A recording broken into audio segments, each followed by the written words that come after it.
tumultuada, a noite também, a madrugada na Câmara dos Deputados, que votou, afinal, a dosimetria, redução das penas, anistia, como queiram chamar, mas que já deixo a minha opinião aqui de antemão.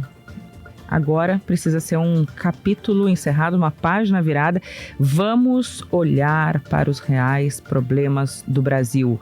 Por favor, vamos em Brasília, a partir de Brasília, olhar para o que o Brasil precisa, já que se dizia anistia, essa votação é para encerrar esse capítulo, para pacificar o país, que seja assim a partir de agora, que a gente possa focar em temas realmente importantes a partir deste dezembro de 2025. Olha, Andressa, na madrugada, foi uma longa noite, né? Eu não vou aqui dizer que eu acompanhei as votações porque eu preciso dormir em algum momento. Mas hoje de manhã a gente fica sabendo o que aconteceu, o que foi votado. E teve uma coisa muito mais importante do que esta redução de penas aprovada, que é o projeto que pune os devedores contumazes. Devedor contumaz é aquele que não paga porque não quer, que vai rolando, que vai se aproveitando e está sempre devendo imposto. Estamos falando de impostos. Então, esse é um projeto super importante. Eu não chamo de dosimetrias. Projeto de dosimetria é um nome que o Paulinho da Força inventou. É projeto de redução das penas mesmo. Foi isso que a Câmara aprovou e é isso que vai para o Senado. Não era o que a oposição ao governo queria. Os bolsonaristas queriam anistia ampla, geral e restrita. Mas o que foi aprovado é uma redução. O Chu depois vai nos explicar direitinho. Mas eu não posso começar esse programa também sem fazer um protesto aqui contra a violência que ocorreu na Câmara contra jornalistas. Isso é uma afronta à liberdade de imprensa. O presidente Hugo Motta é um presidente fraco, um presidente que usa 2 pesos e 2 medidas. O que Glauber Braga fez ontem, o deputado, ocupar a mesa por 2 horas, invadir a mesa, isso não é ocupação, é muito feio. Eu critiquei aqui, ele é do PSOL, eu critiquei aqui quando os deputados do PL fizeram isso, 2 gaúchos, né, deputado Zucco, deputado Marcel Van Hatten, vários outros deputados do PL fizeram isso lá atrás, e critico o Glauber Braga também. Agora, a forma como Hugo Motta agiu com um e com o outro é completamente diferente, né? Foi, como é que se diz, tigrão com o Glauber Braga ontem e tchutchuca com os deputados do PL da outra vez. E, pior do que isso, cerceou a liberdade de imprensa ontem. Teve jornalista que apanhou da Polícia Legislativa. E isso não é aceitável. Não, e encerrar a transmissão, colocar todo mundo para fora, é um absurdo completo. Não saber o que acontece lá dentro e ser retirado por policiais, né? Perde não o controle da situação, o Hugo Motta. Eu repito aqui, um presidente fraco, um presidente que não tem o domínio, diga-se o que disser de Arthur Lira, né, na gestão dele, não acontecia esse tipo de coisa, porque era um presidente que impunha respeito àquilo que estava fazendo.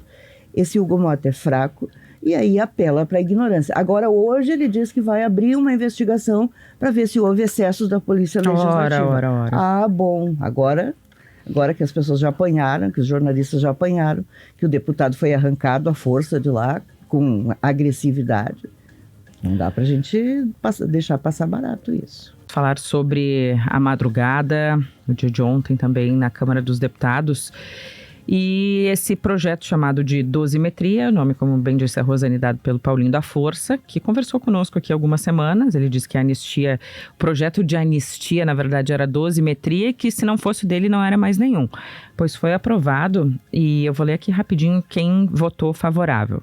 Deputado Afonso Rã, do PP, Alceu Moreira, do MDB, Anny Ortiz, do Cidadania, Bibo Nunes, do PL, Kovács Filho, do PP, Daniel Treziak, do PSDB, Derlei de Deus, do PSD, Franciane Bayer, do Republicanos, Giovanni Cherini, presidente do PL aqui do Rio Grande do Sul, Luiz Carlos Busato, do União, Lucas Redeker, do PSDB, Marcel Van Hatten, do Novo, Marcelo Moraes, do PL, Maurício Marcon, do Podemos, Pedro Westphalen, do PP, Ronaldo Nogueira, do Republicanos, Sanderson, do PL, e o deputado Zucco, do PL. Esses foram os que votaram de forma favorável ao projeto.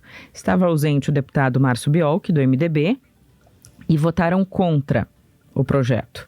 Afonso Mota, do PDT, Elvino Bongás, do PT, Dayana Santos, do PCdoB, Denise Pessoa, do PT, Fernanda Melchiona, do PSOL, Heitor Chu, do PSB, o Lindemeyer, do PT, Marcon, também do PT, assim como Maria do Rosário, Paulo Pimenta, Pompeu de Matos, do PDT, e, Rosane, deixei por último, Osmar Terra, do PL, que provavelmente não queria só a dosimetria, devia querer a anistia, deve ser por isso, né, que votou contra. Provavelmente, porque o voto dele não faz sentido, não combina com os votos do PL.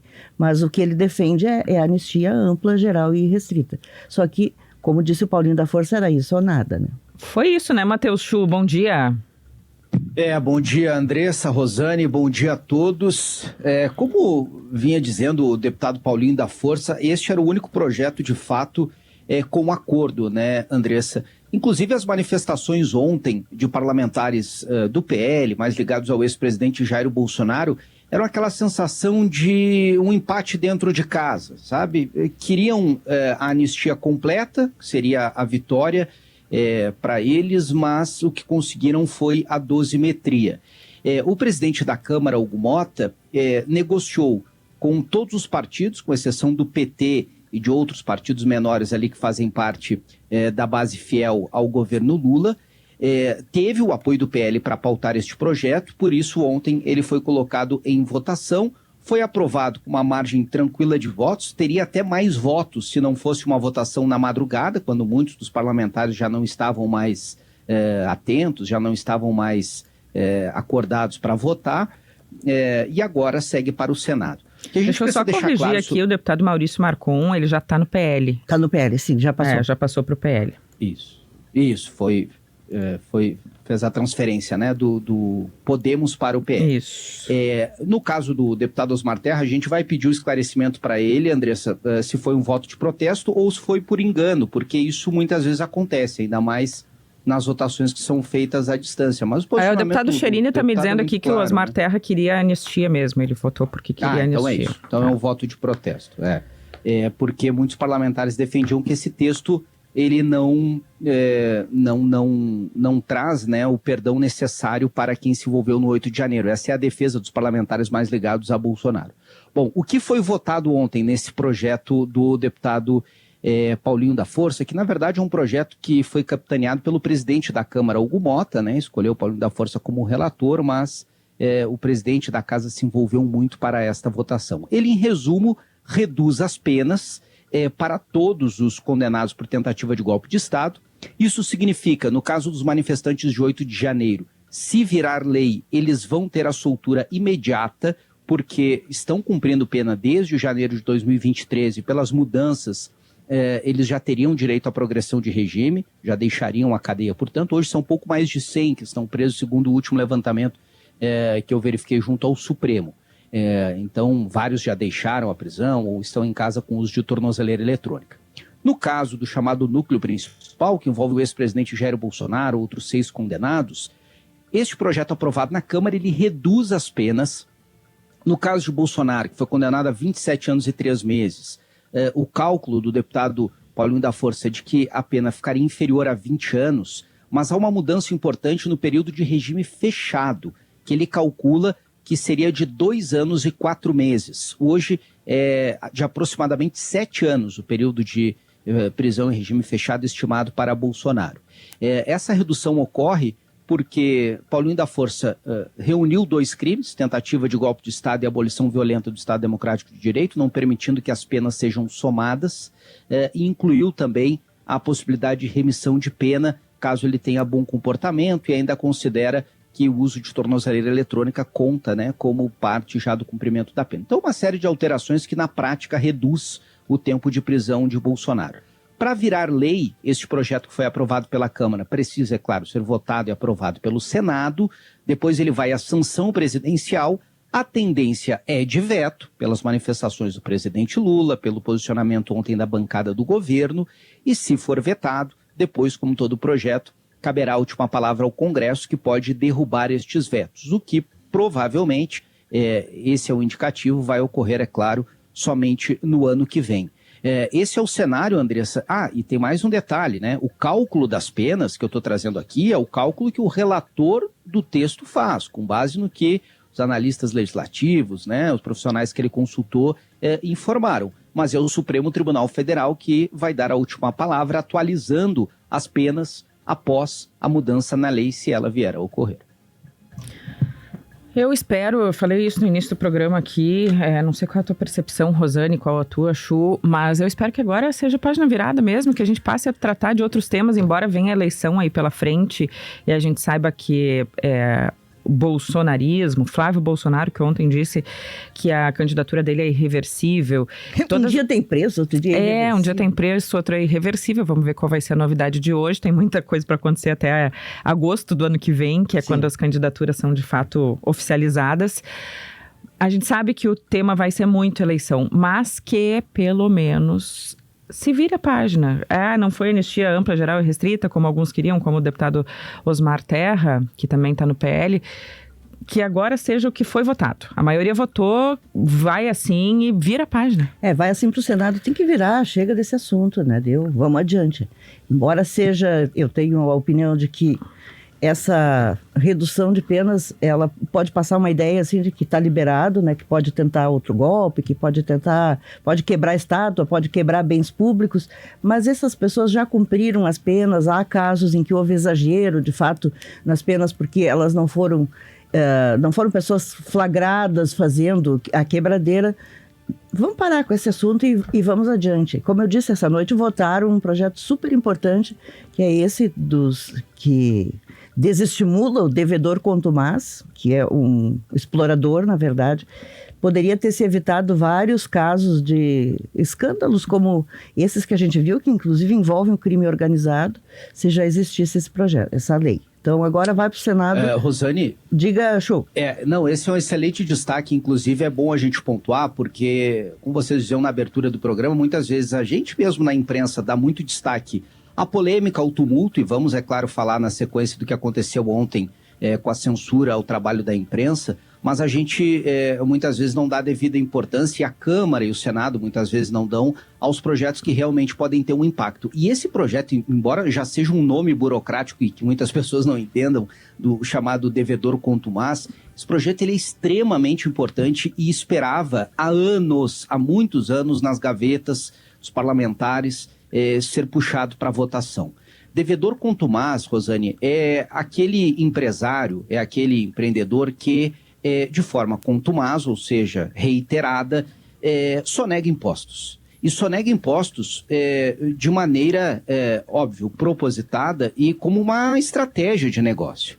Isso ficou muito evidente no setor de combustíveis nos últimos anos. E para a população ficou muito evidente agora depois das operações da Polícia Federal, que mostraram a situação do Grupo Refit no Rio de Janeiro, adulteração de combustíveis, de empresários que abrem e fecham empresas, trocam de nome, trocam de estado, se mudam de país e seguem operando e lucrando muito, colocando combustível adulterado na rua, provocando uma concorrência extremamente desleal com quem paga os impostos e faz tudo certinho, né? E isso, é claro, com a conivência de muitas autoridades, inclusive de políticos que por anos seguraram estes projetos no Congresso.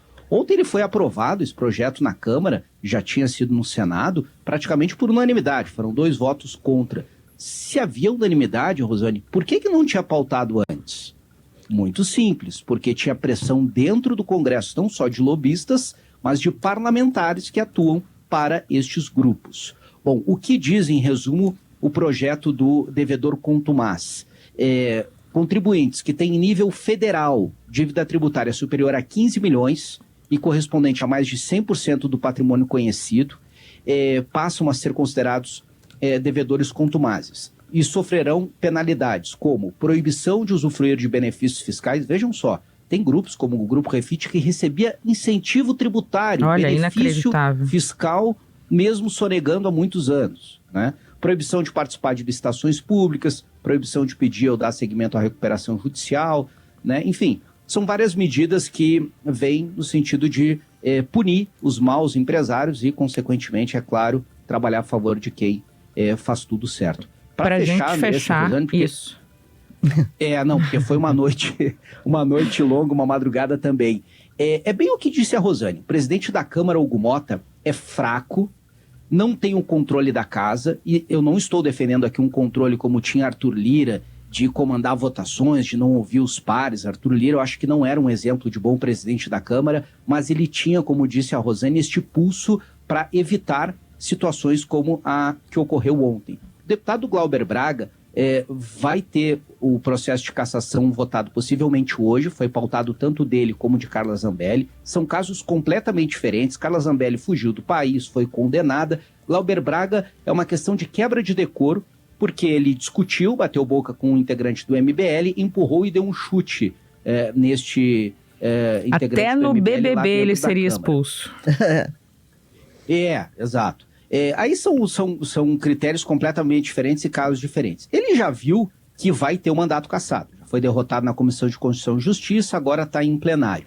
E foi fazer esse protesto ontem. O presidente da Câmara, que errou tudo no momento em que a bancada bolsonarista ocupou o plenário, errou tudo ontem também com Glauber Braga. Naquela ocasião lá, né, Rosane, ele foi até o plenário, teve que puxar a cadeira ali de uns parlamentares, passou vergonha. Foi ridículo o que fez o Hugo Motta naquela ocasião. E ontem também, porque ele ficou fora do plenário, mandou retirar todo mundo, as cenas, né, de puxão, de agarramento, de violência da Polícia Legislativa contra os parlamentares, especialmente contra Glauber Braga, não poderiam ser registrados pela imprensa, porque a imprensa foi registrada de lá e o sinal da TV Câmara foi cortado, né?